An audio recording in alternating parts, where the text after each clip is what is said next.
Hello students, आज हम लोग पढ़ेंगे क्लास 12 के chapter 9 ray optics and optical instrument के topic reflection of light by spherical mirror को।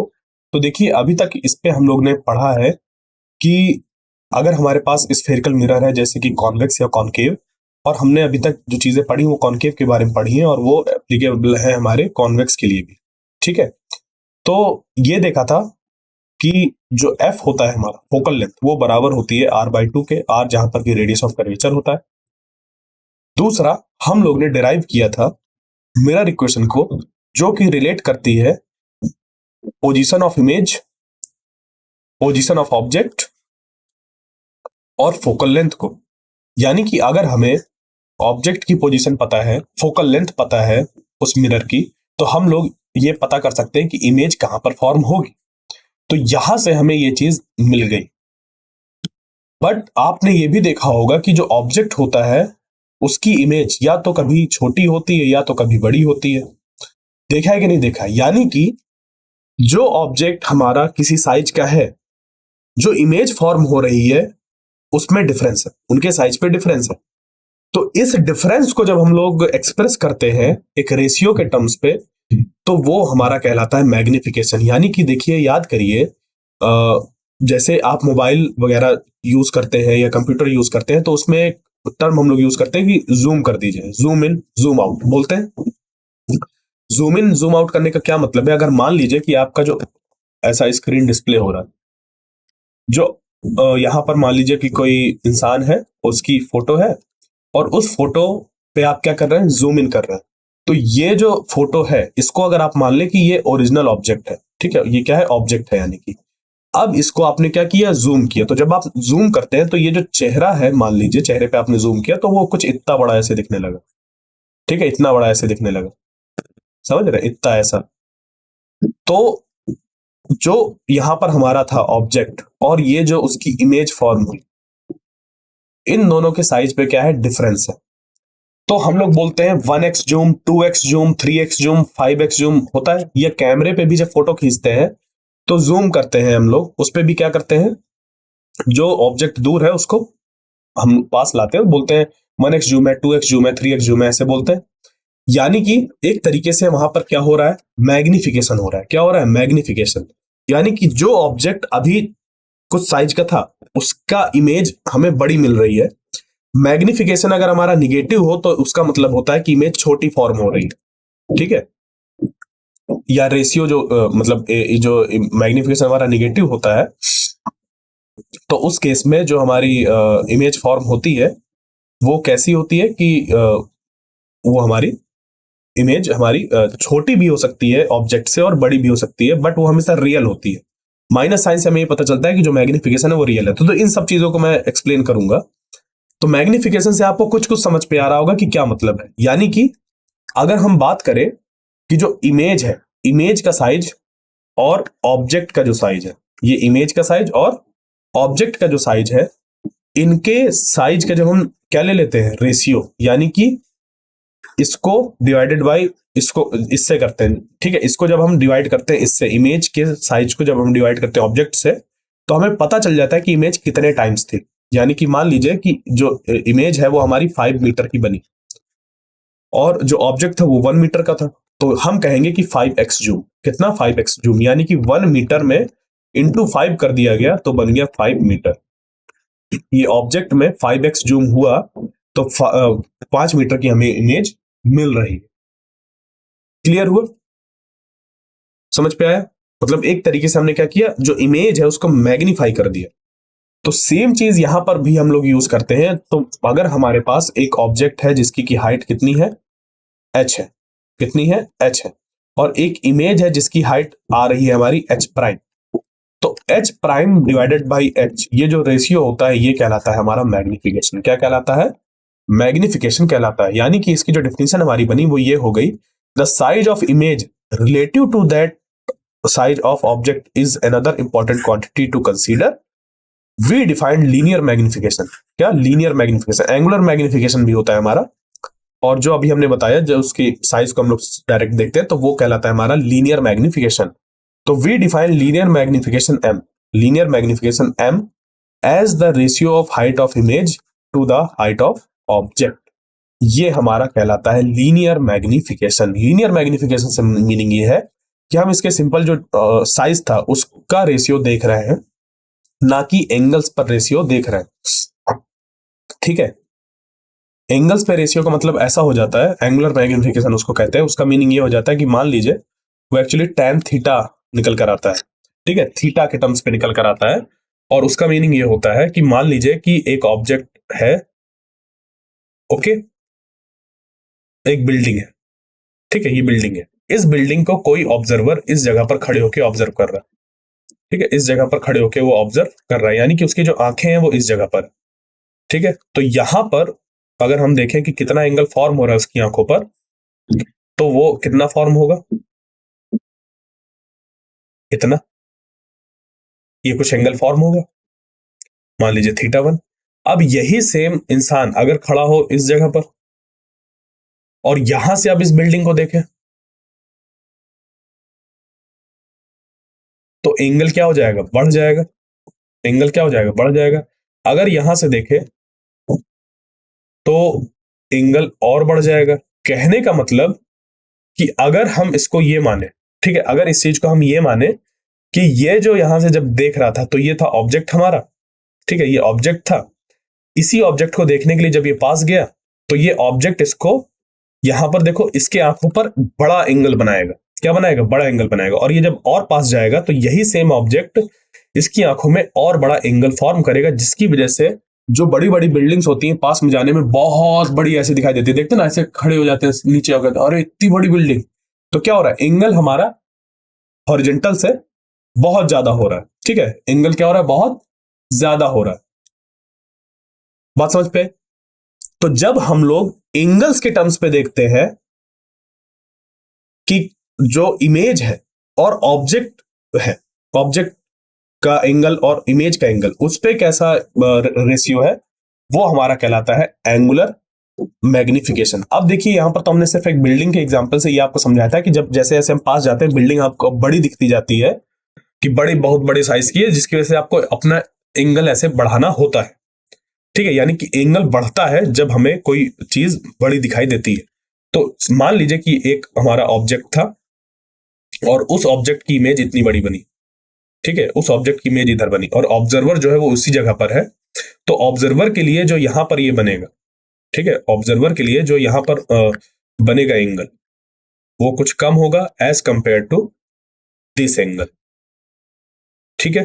तो मान लीजिए कि ये जो थीटा है वो हमारा ऑब्जेक्ट का है, θ0 है, और ये वाला जो एंगल है ये है θi। तो एंगुलर मैग्निफिकेशन जो बनता है हमारा वो बन जाता है θi डिवाइडेड बाई θ0। क्लियर? और ये θi और θ0 निकालने के लिए हम लोग यूज करते हैं tan थीटा का फॉर स्मॉल एंगल अप्रोक्सीमेशन। वो थीटा में आ जाता है, इस जो कि मैंने कल भी जिक्र किया था कि corresponding tan theta corresponding to theta होता है जब हमारा जो ये क्या कहते हैं एंगल होता है वो बहुत छोटा होता है, ठीक है। तो मान लीजिए कि ऑब्जेक्ट की हाइट थी हमारी h और जो उसकी इमेज बनी वो थी h प्राइम। यहां से यहां तक की जो डिस्टेंस थी वो थी अगर हमारी u, ठीक है, और यहां से यहां तक की थी v। तो मतलब ऐसा हम लोग इसको डिफाइन कर सकते हैं कि tan थीटा i जो होगा इमेज के लिए वो हो जाएगा h प्राइम बाई v, और tan थीटा जो ऑब्जेक्ट के लिए हो जाएगा वो हो जाएगा h बाई u। तो यहां से मतलब हम लोग एंगुलर मैग्निफिकेशन चाहे तो कैलकुलेट कर सकते हैं, ठीक है, ओके। तो अब चलते हैं आगे और इस पे हम लोग जो हमने लीनियर मैग्निफिकेशन डिफाइन किया था ये, इसका देखते हैं कि क्या कोई और फॉर्मूला बन सकता है, कि क्या इसका कोई और फॉर्मूला बन सकता है। तो देखिए ये हमारा निकल कर आया है m is equal to H prime by H. फिर हम लोग क्या करते हैं, साइन कन्वेंशन का यूज करके ही h और h प्राइम की वैल्यूज को पुट करते हैं। जैसे कि मान लीजिए ये h है, तो ये अगर हम लोग यहाँ पर वैल्यू पुट करेंगे तो पॉजिटिव लेंगे, और इसकी अगर वैल्यू जब पुट करेंगे यहाँ पर h प्राइम पर तो हमेशा निगेटिव लेंगे। यानी कि साइन कन्वेंशन को हमें कभी नहीं छोड़ना जब भी किसी फॉर्मूले पे वैल्यू पुट करनी है, ठीक है। तो रे ऑप्टिक्स वाला जो चैप्टर है उसमें किसी भी फॉर्मूले में जब आप इस तरीके के हमारे इमेज फॉर्मेशन वाले फॉर्मूले हैं तो उसमें कभी भी हम लोग को जो साइन कन्वेंशन है उसको नहीं भूलना है, हमेशा यूज करना है प्लस या माइनस साइन को, ठीक है।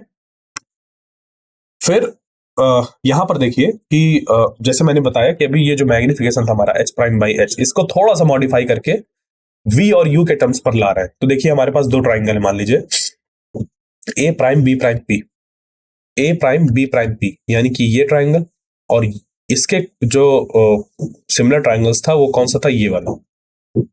ठीक है, इसके सिमिलर ये वाला ट्राइंगल था, यानी कि ये दो सिमिलर ट्राइंगल्स हो गए। तो यहां से हमारे पास निकल कर आया था कि P prime A prime divided by B A, B prime A prime divided by B A. तो बी प्राइम ए प्राइम किसको रिप्रेजेंट कर रहा है, एच प्राइम को, और बी ए किसको रिप्रेजेंट कर रहा है, एच को। ठीक है, फिर उसके बाद B prime P, B prime P यानी कि ये बी प्राइम पी किसको रिप्रेजेंट कर रहा है, वी को। अभी हम इसको यहां पुट नहीं करेंगे क्योंकि जैसे मैंने कहा कि प्लस और माइनस हम यूज करते हैं इसको पुट करने में, तो साइन कन्वेंशन का यूज करके ही हमेशा वैल्यू पुट करते हैं। बट मैं समझा रहा था आपको कि यहाँ पर देखो जो इमेज की हाइट है और ऑब्जेक्ट की हाइट है उसके टर्म्स आने वाले हैं। तो B prime A prime divided by B A is equal to B prime P divided by B P, ये इक्वेशन निकल कर आई। तो बी प्राइम पी हमारा जो इमेज है उसकी डिस्टेंस बता रहा है और बीपी जो है वो बता रहा है ऑब्जेक्ट की डिस्टेंस को। ये यहाँ पर इमेज की हाइट और ये ऑब्जेक्ट की हाइट को रिप्रेजेंट कर रहा है। अब इस पे जब हम लोग वैल्यू पुट करेंगे, क्या करेंगे, वैल्यू पुट करेंगे, तो क्या हो जाएगा, देखिए यहां पर B prime A prime, B prime A prime नीचे तरफ है यानी कि माइनस एच प्राइम रखेंगे, और बी ए क्या है, ऊपर है, ऐसे पॉजिटिव है तो एच। उसके बाद B prime P, B prime P ये वाली जो है वो रखेंगे माइनस वी, और बीपी यहां से यहां तक यानी कि यू इसको पुट करेंगे माइनस यू। तो माइनस से माइनस कट हो जाएगा और ये निकल कर आ जाएगा कि H prime by H, H prime by H is equal to V by U, H prime by H is equal to minus V by U. यानी कि ये हमारा मैग्निफिकेशन का फॉर्मूला निकल कर आ गया in terms of V and U. अगर हमें इमेज की डिस्टेंस और ऑब्जेक्ट की डिस्टेंस पता हो तो हम लोग मैग्निफिकेशन फाइंड कर सकते हैं। क्लियर, ओके, आगे बात समझ पे। तो इस तरीके से हम लोग ने मैग्निफिकेशन का फॉर्मूला क्या होगा उसको देखा।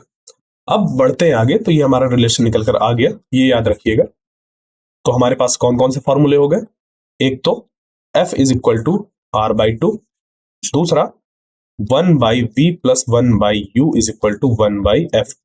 और इन तीनों ही फॉर्मूले जो मतलब ये जो तीन फॉर्मूले हमारे पास, इनमें हमेशा और हमेशा साइन कन्वेंशन को यूज किया जाएगा वैल्यू पुट करने के लिए। यानी कि अगर यहां पर मान लीजिए इस जगह पर यू की वैल्यू दी है 15, ठीक है 15 सेंटीमीटर, और इसकी वैल्यू दी है मान लीजिए कितनी 15 है, तो ये मान लीजिए यहाँ ये 10 होगी और 10 का आधा 5 होगी, ठीक है 5 से ज्यादा, यानी कि मान लीजिए 6 सेंटीमीटर है, और एफ की जो वैल्यू है वो 5 सेंटीमीटर है, कुछ ऐसा है मान लीजिए लेटेस्ट पर। गलत है ये, वैसे ही गलत है ये, ठीक है, इस तरीके से लेना गलत है, बट मैं समझा रहा हूं कि कुछ भी वैल्यू हो, मान लीजिए सिर्फ मैंने एक वैल्यू मानी कि ये जो यू है वो 15 सेंटीमीटर है, तो जब यू की वैल्यू पुट करूंगा इस फॉर्मूले में, ठीक है, जब यहां पर वैल्यू पुट करूंगा ना तो यहां पर क्या लिखूंगा पता है, अभी v की वैल्यू पुट नहीं करी तो v की जगह v ही रहेगा, और प्लस, और यहां पर u की जगह पर आएगा -15। कभी भी नहीं भूलना है आपको, ठीक है, कभी भी नहीं भूलना है इस चीज को। और सिमिलरली यहां पर भी अगर आप u की वैल्यू पुट करेंगे तो माइनस ही पुट करेंगे, साथ में v की भी वैल्यू जब पुट करेंगे तो माइनस ही पुट करेंगे। Similarly goes for h prime and h। तो हमेशा याद रखिए जो यहां पर हमें वैल्यूज रखनी है वो कैसी रखनी है, साइन कन्वेंशन की हेल्प से ही रखनी है, ठीक है। तो ये तीन फॉर्मूले, जो भी केस यहां पर फॉर्म होता है for the reflection of light by spherical mirrors, उसको हम लोग एक्सप्लेन कर सकते हैं इन तीनों की हेल्प से। तो जो मैग्निफिकेशन है हमारा, वो हमें इंसाइट देता है इस चीज के बारे में कि कौन सा इमेज जो फॉर्म हो रही है हमारी वो रियल है, रियल इन्वर्टेड, वर्चुअल, इरेक्ट, ठीक है, ओके। तो ये आपने 10th क्लास में पढ़ा होगा, जहां पर कि आपके पास फॉर्मूला था और आपके पास ये वाला फॉर्मूला था, बट उसका डेरिवेशन नहीं था, ठीक है, तो यहां पर हम लोग क्या करते हैं, इनको याद रखते हैं। जब मान लीजिए कि हमारे पास मैग्निफिकेशन निकल कर आ रहा है निगेटिव, क्या निकल कर आ रहा है, निगेटिव, तो उसका मीनिंग क्या है, देखिए समझते हैं। एक मान लीजिए कि हमारे पास एक कॉनकेव मिरर है, और उस कॉनकेव मिरर पे इधर सेंटर ऑफ कर्वेचर, इधर एफ, और मतलब ये एफ, और ये जो है यहाँ पर एक ऑब्जेक्ट प्लेस्ड है ऐसे। अब ये इस ऑब्जेक्ट का अगर हम एक रे डायग्राम बनाए तो इधर जाएगा रे, एक parallel to the principal axis, ये पास होगी फोकल से, फोकल पॉइंट से।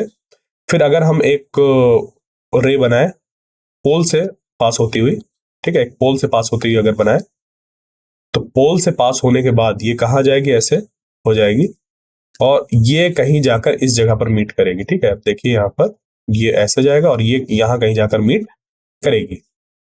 ठीक है, ये ऐसे बनेगा ऐसा, ठीक है, कुछ ऐसा मीट करेगा। तो ये बन गई इमेज। अब देखो ये जो इमेज है हमारी, ये जो इमेज है, ये तो एच प्राइम हो गया और ये एच हो गया। ये इमेज को जब हम यहां पर वैल्यू पुट करेंगे तो रखेंगे, मान लीजिए कि ये बन रही है 1 सेंटीमीटर की, और ये जो ये था वो था 2 सेंटीमीटर का। ओके, ये हमारा ऑब्जेक्ट था 2 सेंटीमीटर का, और जो इमेज बनी वो बनी 1 सेंटीमीटर की। जब वैल्यू पुट करेंगे तो ये हो जाएगा कितना, -1 सेंटीमीटर, और जो 2 होगा वो पॉजिटिव होगा। तो यहां हम लोग देख पा रहे हैं कि ये जो बना वो -1/2 मैग्निफिकेशन बना, यानी कि जो हाइट थी वो डिक्रीज हो गई यहां पर। ओके, और जो माइनस साइन रिप्रेजेंट कर रहा है, माइनस साइन रिप्रेजेंट कर रहा है कि जो हमारा मैग्निफिकेशन है वो कैसा है, रियल है। कैसा है, रियल है एंड इन्वर्टेड। रियल का मीनिंग क्या है, रियल का मीनिंग ये होता है कि जो हमारी इमेज होती है उसको हम लोग स्क्रीन में ऑब्टेन कर सकते हैं। यानी कि अगर हम यहां पर एक स्क्रीन लाकर रख दें, अगर इस जगह पर एक स्क्रीन लाकर रख दें, तो उस स्क्रीन में ये ऐसा हमें इमेज फॉर्म होती हुई दिखाई देगी। तो जो हमारा मैग्निफिकेशन होता है रियल केस के लिए, या हमारा इन्वर्टेड इमेज के लिए, या हमारा क्या कहते हैं, ठीक है, जो मैग्निफिकेशन हमारा रियल इन्वर्टेड इमेज यहाँ पर फॉर्म हो रही है, तो कॉनकेव मिरर पे हमें ज्यादातर केस में ऐसा ही देखने को मिलता है। ठीक है, रियल एंड इन्वर्टेड। और ये जो माइनस साइन होता है, माइनस साइन बताता है कि ये जो इमेज फॉर्म हो रही है वो हमारी रियल है, क्योंकि इसी पे एक केस बनता है हमारा जब, ठीक है, इसी में एक केस फॉर्म होता है जब क्या होता है कि कॉनकेव मिरर है, और ये जो हमारा फोकस है और सेंटर ऑफ कर्वेचर है, इस फोकस और इस पोल के बीच में जब ऑब्जेक्ट रखा होता है, उस केस में यहां से जो रे जाती है पैरेलल, ये चली जाती है टकरा के फोकस से, और ये जो जाता है ये चला जाता है इस तरफ। यानी कि ऐसे डाइवर्ज होता है। क्या होता है, डाइवर्ज होता है। तो हमें लगता है कि ये कहीं इस तरफ से आ रही है, ये कहीं इस तरफ से आ रही है, तो हमें एक एनलार्ज्ड इमेज मिलती है। कैसी मिलती है, एनलार्ज्ड इमेज मिलती है। और ये जो इमेज होती है, देखो ये भी पॉजिटिव है एच प्राइम, और जो एच है वो भी पॉजिटिव है, तो जो मैग्निफिकेशन मिलेगा वो मिल जाएगा, मान लीजिए कि ये मिल रही है 5 सेंटीमीटर की, और ऑब्जेक्ट था हमारा 1 सेंटीमीटर का, तो प्लस का 5 सेंटीमीटर डिवाइडेड बाई प्लस का 1 सेंटीमीटर बन गया 5। तो मैग्निफिकेशन देखो कैसा आ रहा है, पॉजिटिव। और पॉजिटिव का मीनिंग ये है कि यहां पर जो इमेज बन रही है वो है वर्चुअल एंड डायरेक्ट। वर्चुअल यानी कि देखो अगर हम यहां पर स्क्रीन लगाएंगे, सोचिए ये मिरर है और मिरर के आप इस तरफ स्क्रीन लगाएं, तो क्या आप इसको ऑब्टेन कर पाएंगे, इमेज को? नहीं ऑब्टेन कर पाएंगे, क्योंकि इमेज एक्चुअल में यहां पर है ही नहीं। इमेज तो हमें लग रही है कि यहां पर ऐसी है, क्यों? क्योंकि रेज जो आ रही है वो यहां से आ रही है और टकरा के ऐसे जा रही है। तो जो ऑब्जर्वर है उसकी आंखों में जब लाइट एंटर कर रही है, तो हमें ऐसा लगता है कि ऑब्जेक्ट वहां पर कहीं रखा है। क्योंकि देखो जो हमारी आंखें होती हैं वो कैसी बिहेव करती हैं, किसी ऑब्जेक्ट से निकलने वाली लाइट किस एंगल में कैसे हमारी आंखों में पड़ रही है, उससे वो वापस ट्रेस करता है उस पाथ को और सोचता है कि ऑब्जेक्ट वहां पर है। कैसे? बिल्कुल वैसे ही जैसे कि अगर हमारे पास एक पॉन्ड है, पॉन्ड में मछली है कोई, ठीक है, या बकेट है, बकेट के अंदर मग पड़ा हुआ है, ओके, ठीक, ये ठीक है, और यहां पर जब इससे रे निकलती है, ठीक है, रे ऐसे निकलती है, तो नॉर्मल से जब इसको यहां पर इस इंटरफेस तक पहुंचती है, तो ये ऐसे अवे फ्रॉम द नॉर्मल हो जाती है। तो जब यहां पर कोई ऑब्जर्वर की आंख में ये लाइट पड़ती है तो होता क्या है कि आंख इस एंगल पर जाके पड़ रही थी, ऐसे इस लाइन पे जा रही थी, तो आंख ट्रीट करता है कि देखो ये जो लाइट आ रही होगी वो कहीं यहां से आ रही होगी, इस जगह से। ठीक है, ये जो आंख होती है वो ट्रीट करता है, हमारा ब्रेन ऐसा परसीव करता है उसको कि वो सोचता है कि जो लाइट आ रही है वो कहां से आ रही है, वो आ रही है इस जगह से कहीं से। तो वो बना देता है इमेज, दिमाग में इमेज बना देता है कि जो मछली है वो इस जगह पर है, बट एक्चुअल में तो मछली इस तरफ है। तो ये बहुत ही इंटरेस्टिंग कॉन्सेप्ट है कि अगर हम किसी ऑब्जेक्ट को देख रहे हैं तो वो हमें कैसा दिखाई देगा, वो इस बात पे डिपेंड करता है कि हमारी आंखों में लाइट किस तरफ से कितनी आ रही है।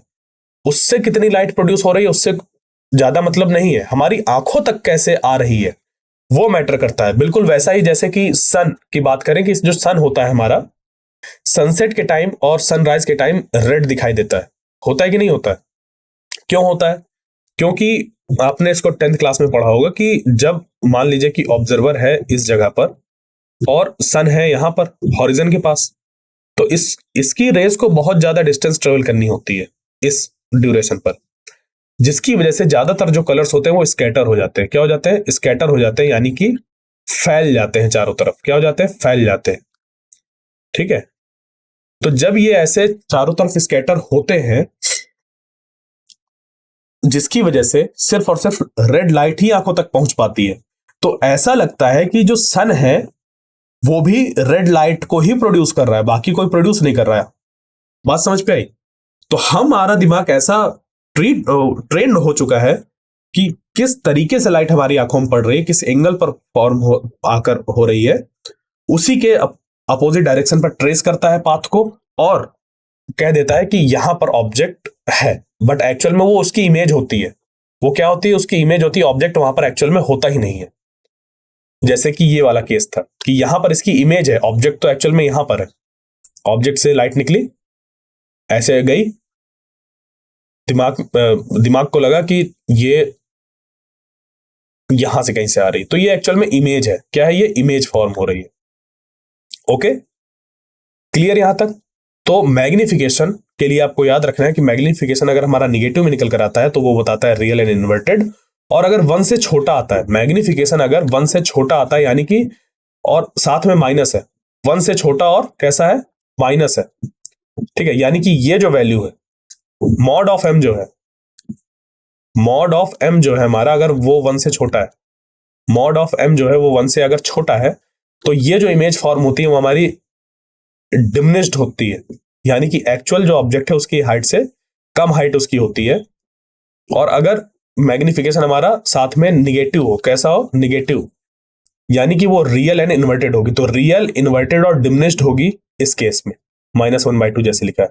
और अगर कोई केस में अगर ऐसा निकल कर आ गया कि m is equal to -5 centimetre, तो इस केस में देखो माइनस रिप्रेजेंट करेगा real, real and inverted, real and inverted, और 5 रिप्रेजेंट करेगा कि जो ऑब्जेक्ट है वो मैग्नीफाई हो गया, उसकी जो हाइट थी वो बढ़ गई है।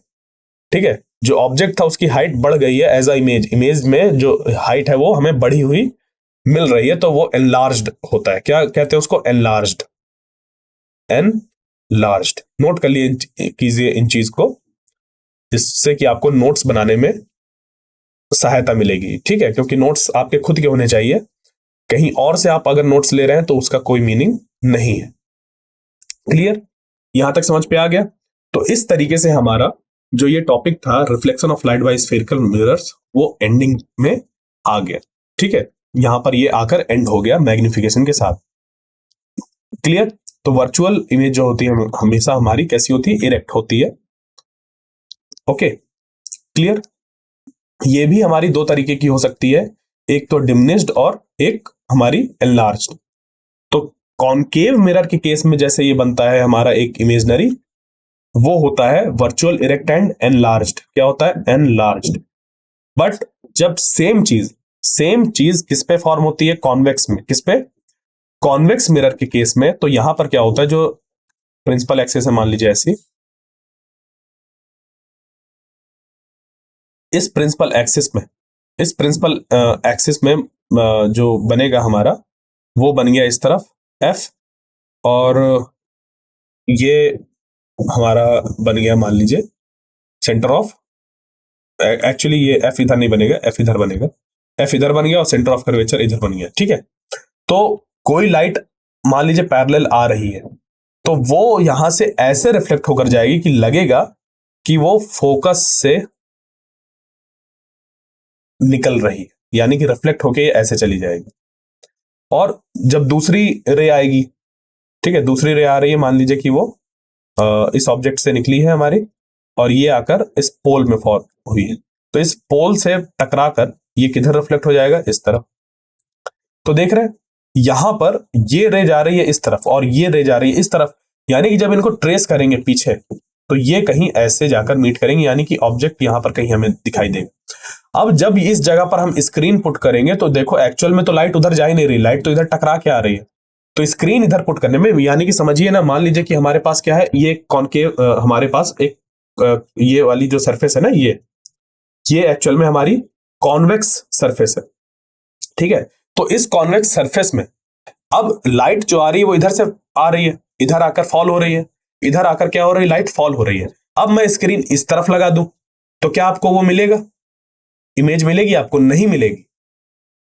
क्लियर? जबकि कॉनकेव में क्या होता है, जो कॉनकेव हमारा होता है, कॉनकेव सरफेस कुछ इस तरफ से होता है, इस तरफ वाला, ये इस तरीके का कुछ कॉनकेव सरफेस होता है, पॉलिश्ड होता है वो। तो इस कॉनकेव सरफेस पे जब लाइट आकर फॉल होती है तो वो लाइट आकर ऐसे कन्वर्ज होती है इसी तरफ, तो हम अगर यहां पर स्क्रीन रख देंगे तो हमें वो मिल जाएगा। जबकि इसके कॉन्वेक्स के केस में, कॉन्वेक्स सरफेस ऐसी है, लाइट आकर फॉल हो रही है, लाइट आकर यहां पर फॉल हो रही है, और ये देखिए यहां पर ये जो इमेज है यहां पर, ठीक है, आपको ये डिमिनिश्ड दिखाई दे रही है, ये छोटी छोटी इमेज दिखाई दे रही है। ये ऑब्जेक्ट इतना बड़ा है जबकि इसकी इमेज छोटी सी आपको दिखाई दे रही होगी। ठीक है, ये छोटी सी इमेज दिखाई दे रही होगी ये। ठीक है, तो इस इमेज को अगर आप चाहें कि इधर स्क्रीन में ऑब्टेन कर ले, नहीं कर पाएंगे। ठीक है, इसको आप ऑब्टेन नहीं कर पाएंगे। तो ये क्या हो जाता है हमारा कि जब जो कॉन्वेक्स मिरर होता है हमारा, कौन सा, कॉन्वेक्स मिरर, ये हमेशा हमारा वर्चुअल, ठीक है, और इरेक्ट इमेज फॉर्म होती है। गौर से देखिए, यहां पर ऑब्जेक्ट जैसा है इधर वैसा ही ऑब्जेक्ट उधर दिखाई दे रहा है, ऐसा टर्न नहीं हो रही, उसकी इमेज टर्न नहीं हो रही। ठीक है, दिखाई दे रहा है, ये जो जैसा ऑब्जेक्ट यहां पर है सामने वैसा ही इधर इस पे अंदर दिखाई दे रहा है। ठीक है, अंदर इस पे दिखाई दे रहा है। क्लियर? समझ पे आई बात, ये चीज? ओके, यानी कि इरेक्ट है, virtual and erect, virtual and erect. कैसी है ये? वर्चुअल एंड इरेक्ट है। ओके, और जो साइज है वो डिमिनिश्ड है। साइज कैसा है? डिमिनिश्ड है। ठीक है, तो ये हमेशा कॉन्वेक्स मिरर के केस में होता है। इस कॉन्वेक्स मिरर पे भी हमारा ये रिलेशन एप्लीकेबल होता है, F is equal to R by 2।